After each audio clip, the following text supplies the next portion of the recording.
दोस्तों आज की इस वीडियो में हम लोग किसी भी परमाणु निकाय में उपस्थित इलेक्ट्रॉनों की संख्या, प्रोटॉनों की संख्या और न्यूट्रॉनों की संख्या निकालना सीखने वाले हैं। तो दोस्तों अगर आप इस वीडियो में पूरे लास्ट तक बने रहेंगे तो आपको इन सभी को निकालना बड़े आसानी से आ जाएगा। तो दोस्तों देखिए, सबसे पहले तो जान लेते हैं कि इस परमाणु को बोला क्या जाता है। तो देखिए दोस्तों, ये जो परमाणु है ना आपका, ये उदासीन अणु है। हम कह सकते हैं कि ये जो आपका परमाणु है तो कैसा है, तो ये परमाणु आपका उदासीन परमाणु है। लेकिन देखिए इसके ऊपर एक चार्ज लगा है और ये आपका कैसा चार्ज है, तो ये आपका धनावेशित चार्ज है। तो इसको आप आयन बोलेंगे। तो इसको क्या कहेंगे, तो इसको आप बोलेंगे उदासीन।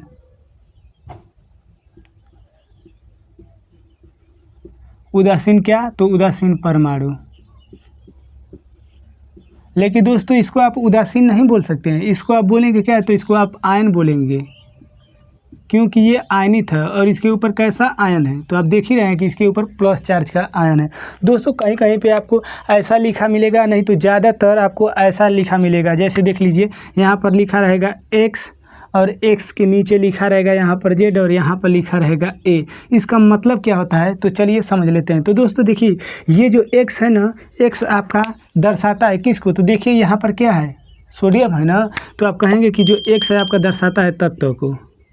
किसको दर्शाता है, तो ये x बीच वाला जो आपका x है ये हमेशा तत्व रहेगा। अब देखिए दोस्तों, ये जो z है ना, ये आपका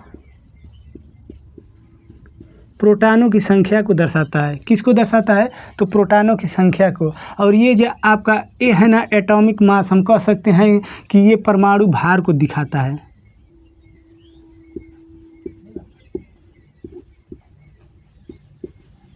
ये किसको दिखाता है, तो ये आपका परमाणु भार को दिखाता है। दोस्तों यहाँ से पहले समझ लीजिए, अगर आप इन बातों को समझेंगे तभी इन सभी को निकाल लेंगे, नहीं तो ये सब अगर आपको नहीं आएगा ना, तो यहाँ पर मान लीजिए कि हम तो तत्व लिखे हैं, कभी कभार आपको x देकर लिख देगा और यहाँ पर z और यहाँ पर a करके लिखेगा, तो उसके बाद आप नहीं समझ पाएंगे। तो यहाँ पर समझे रहेंगे तभी आप इन सभी को आसानी से निकालेंगे। तो देखिए दोस्तों, इसे बोला जाता है क्या, तो x वाले को तत्व बोला जाता है। हम कह सकते हैं कि ये संकेत है किसका, तो तत्व का। और यहाँ से ये जो z है ये प्रोटॉनों की संख्या है और ये आपका एटॉमिक मास, हम कह सकते हैं कि परमाणु भार है। अब दोस्तों ये बताइए, यहाँ पर चलते हैं। देखिए ये सोडियम है ना, तो सोडियम का भार कितना है, हाँ तो सोडियम का भार 23 है। अब देखिए यहाँ पर ये जो 11 है, तो 11 क्या है, तो ये आपका प्रोटॉनों की संख्या है। कितना है, तो प्रोटॉनों की संख्या। तो देखिए ध्यान दीजिए, जब कोई आपका परमाणु उदासीन की अवस्था में रहता है ना, तो उसमें इलेक्ट्रॉनों की संख्या और प्रोटॉनों की संख्या दोनों बराबर रहती है। एक बार और ध्यान से सुनिए, हम क्या कर रहे हैं, हम ये कर रहे हैं ना कि जब कोई उदासीन परमाणु रहता है ना, तो उसमें उपस्थित अगर आपसे पूछा जाएगा कि इलेक्ट्रॉन और प्रोटॉन कितने होते हैं, तो जितना इलेक्ट्रॉन होगा ना उतना ही प्रोटॉन होंगे। अब कैसे उदासीन होते हैं, तो उसको समझ लीजिए। जैसे अगर हम आपसे कहें कि देखिए भैया, ये आपका 5 प्लस इलेक्ट्रॉन है, 5 प्लस इलेक्ट्रॉन है। अब यहाँ पर देखिए, यहाँ पर आपका 5 माइनस का इलेक्ट्रॉन है।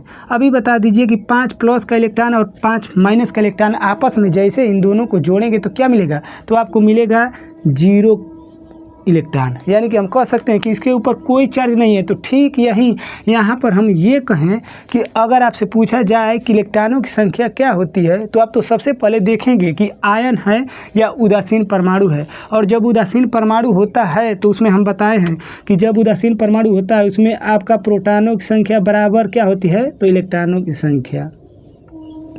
तो ये बता दीजिए कि जब इलेक्ट्रॉन और प्रोटॉन दोनों समान रहेंगे, जितना प्लस रहेगा उतना ही माइनस रहेगा, तो दोनों आपस में मिलेंगे तो कोई आपको चार्ज मिलेगा नहीं मिलेगा। तो आपका तत्व कैसा रहेगा, तो आपका तत्व उदासीन रहेगा।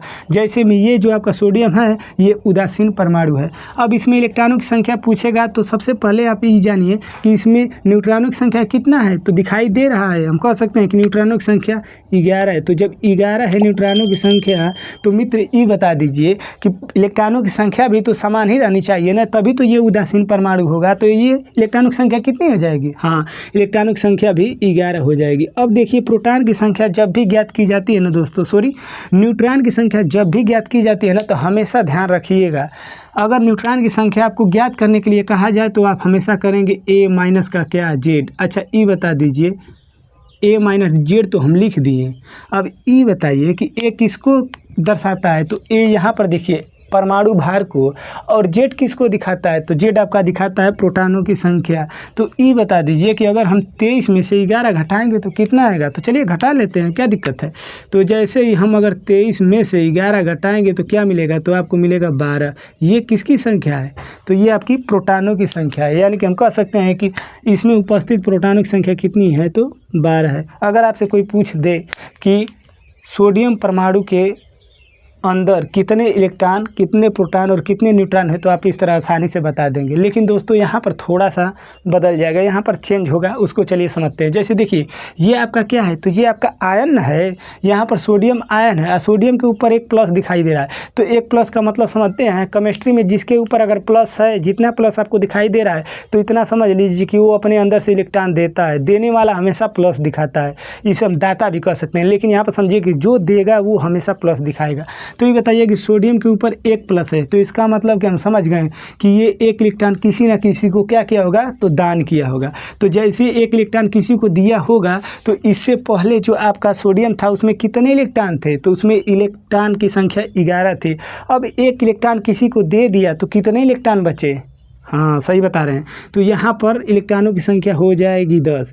यानी कि इस सोडियम आयन में इलेक्ट्रॉनों की संख्या हो जाएगी 10। अब प्रोटॉन की जब संख्या पूछे जाएगी तो ये बताइए कि प्रोटॉन किसी को दिया है, इलेक्ट्रॉन ने दान किया है, प्रोटॉन थोड़ा ना दान किया है। तो प्रोटॉनों की संख्या कितनी थी, तो 11 थी। तो यहाँ पर कितनी हो जाएगी, हाँ 11 ही रहेगी, क्योंकि ये इलेक्ट्रॉन दान किया, प्रोटॉन नहीं दान किया है। अब देखिए जब भी अगर आपको इसमें भी अगर आपको न्यूट्रॉन की संख्या ज्ञात करनी होगी ना, तो आप वही फार्मूला यूज करेंगे। यानी कि हम कहेंगे क्या, तो हम यही कहेंगे A माइनस का Z।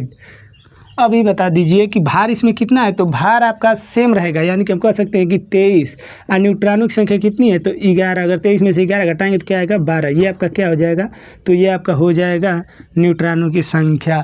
दोस्तों जाते जाते आपको बताना होगा कि ये जो आपका देख ले दिखाई दे रहा है कि नहीं, हाँ दोस्तों आपको ये बताना होगा कि ये जो कैल्शियम है ना, कैल्शियम आपका होता है 20 और क्या 40। इसमें आपको बताना है इलेक्ट्रॉन की संख्या, प्रोटॉन की संख्या और न्यूट्रॉन की संख्या। दोस्तों इसे आपको ज़रूर से ज़रूर कमेंट करके बताना होगा।